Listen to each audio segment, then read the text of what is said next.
እዚ ቪድዮ እዚ ዝቀርፅ ዘለኹ እንታይ ይመስለኩም? ሓደ ነገር ትፈልጥዎ ማለት እዩ። ብዙሓት ኣሕዋተይ እኒኹም ብኮሜንት ላመፃእኹም ብዙሕ ነገር ትብለኹምና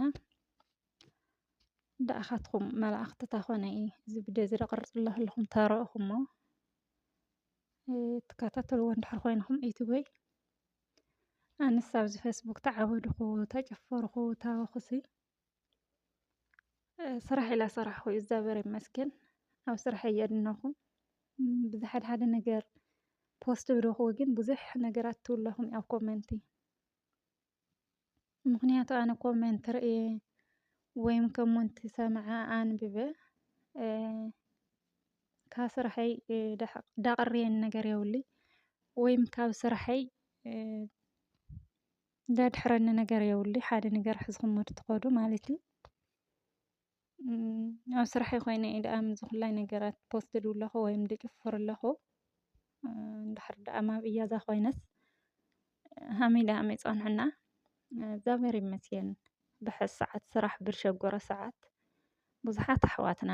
ኣብ እያዛ ኮይነን ድበኪለያ ብዙሓት ኣሕዋትና ኣብ እያዛ ኮይነን ድጨናነቅለያ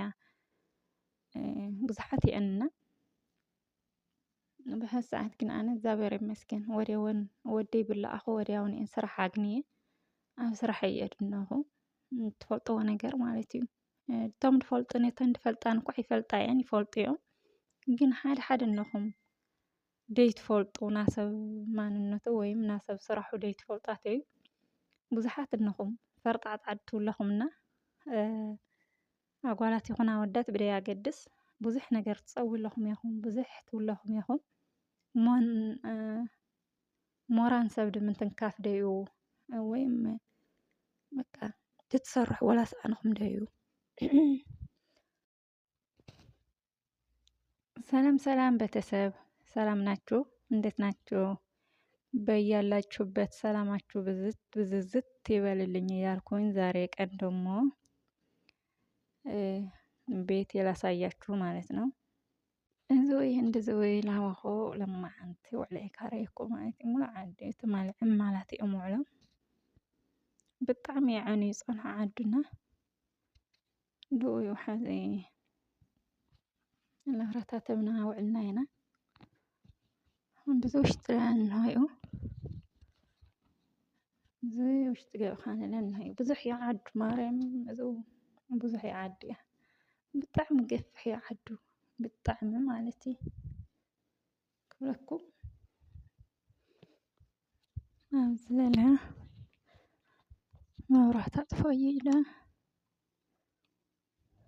በቃ እያንዳንዱስ ኩሉ ዝተፈላለየ እዩና እዚ ናይ ኣንስቲ መጅለስ እዩ ናይ ኣንስቲ ሻሂ ገህዋ መስተይአን ኣጓላት ኣብዚኡ መውዓልአን ማለት እዩ።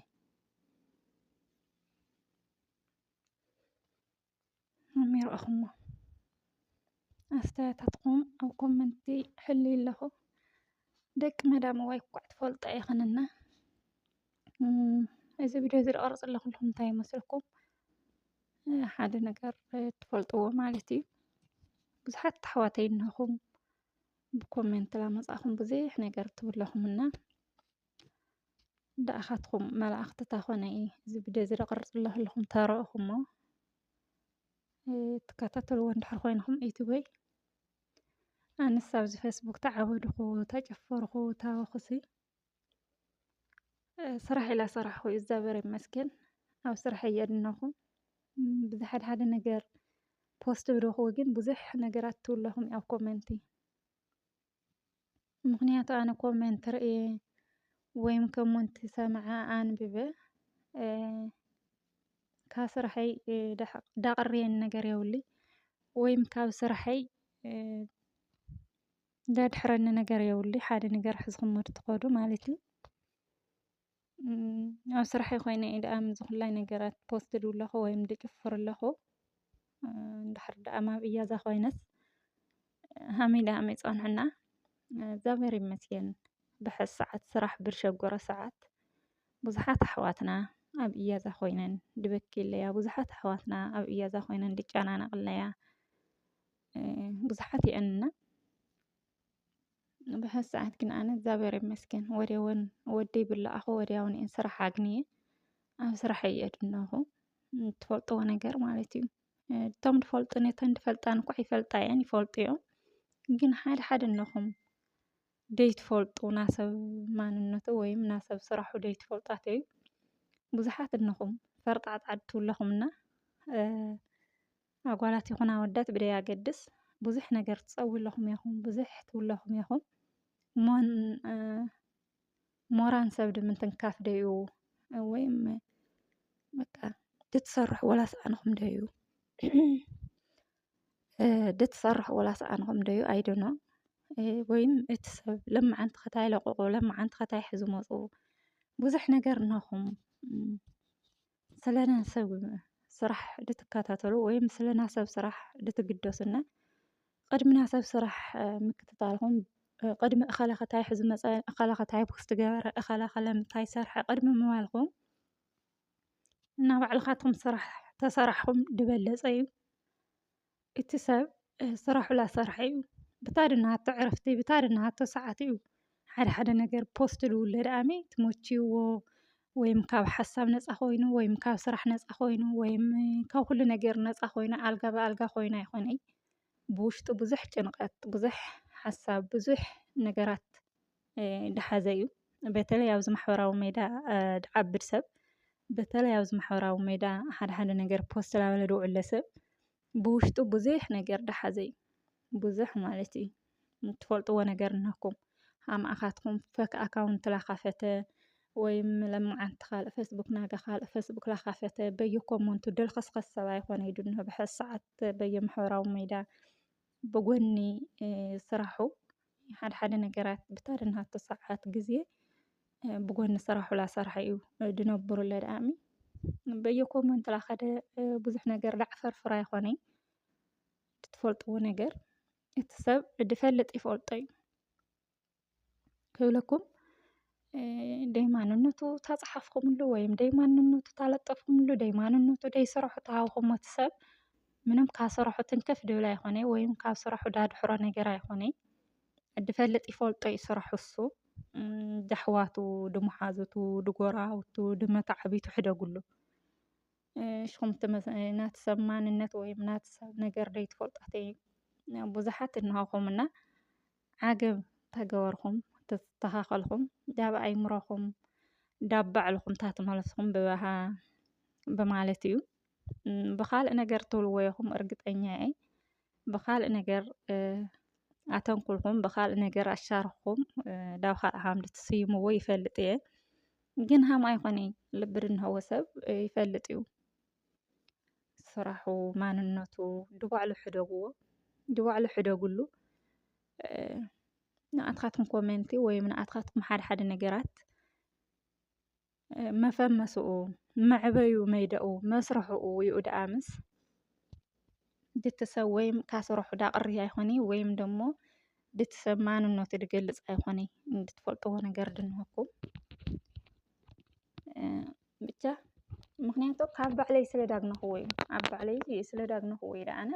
ትኻልኦ ኣይምልከተኒ ግን ኣብ ባዕልኻ ሓደ ሓደ ነገራት ደይ ስራሕኻ ደይ ማንነትካ ትበሃለኻስ ውሽጥኻ በቃ ዝኾነ ነገር ይስምዐካ ኢና ብቲ ብዙሓት ኣሕዋተይ ድማ እናኸን ሃምዛ ተባሃልኩ ዝላ ተባሃልኩ ላበኽን ብዙሓት ኣሕዋተይ እናኸን ውሽጥኽን ድትጉድኣ ውሽጥኽን ብዙሕ ነገር ድስምዐክን ብዙሕ ነገር ድትሕስባ እናኸንና ካብቲ ኩላ ሓሳብ ካብቲ ኩላ ነገራት ነፃ ኮይንኽን ንባዕልኻትክን መጀመርያ ንበራ ንባዕልኻ ምንባር ማለት ዓብዪ ፀጋ እዩ ሓደ ነገር ትፈልጥዎ ማለት እዩ እቲ ዳሕዋተይ ድቤተሰበይ ድደቀይ ብኹን ድትሕስቡ ኣሕዋተይ ወይም ድትሕስቡ ኣሕዋተይ ድሕሪ ባዕልኹም እዩ ድሕሪ ዓርስኹም እዩ መጀመርያ ዓርስኹም